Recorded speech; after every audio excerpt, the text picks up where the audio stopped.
วันนี้ขอต้อนรับด้วยความยินดีสุภาพสตรีบุรุษทั้งหลายมาอวยพรใส่พร้อมด้วยน้ำใจของขวัญมากมายเจ้าภาพแต่งดองทั้งสองฝ่ายขอบใจหลายๆที่มาอบอุ่นบัดนี้พี่น้องเจ้าภาพแต่งดองขอเชิญทุกท่านเชิญรับประทานอาหารและห่วมสำราญเป็นเกียรติพวกเขาอาหารเต็มพาของแก้มสุราเครื่องดื่มเบียร์เหล้าพวกเขาจัดหาเพื่อพวกเจ้าเชิญเลือกเอาทานตามสบายหากมีสิ่งใด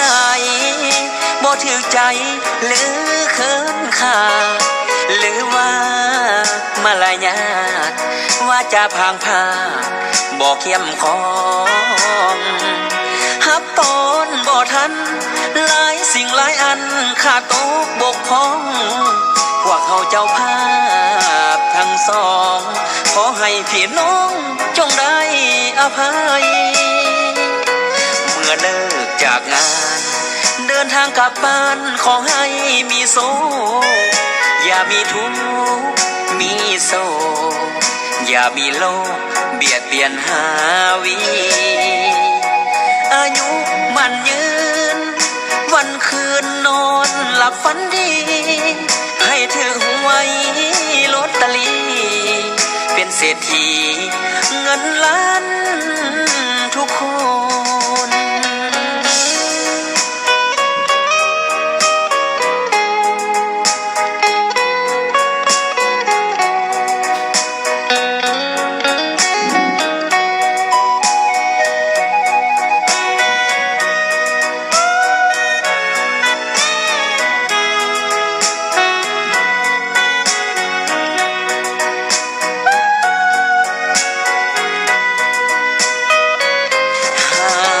สิ่งใด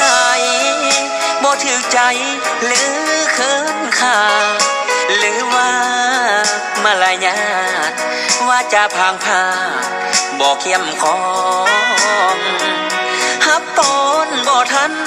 หลายสิ่งหลายอันขาดตกบกพร่องพวกเขาเจ้าภาพทั้งสองขอให้พี่น้องจงได้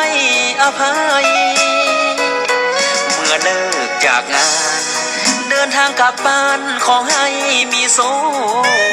อย่ามีทุกข์มีโศกอย่ามีโลกเบียดเบียนหาวีอายุมันยืนวันคืนนอนหลับฝันดีให้ถือหวยลอตเตอรี่เป็นเศรษฐีเงินล้าน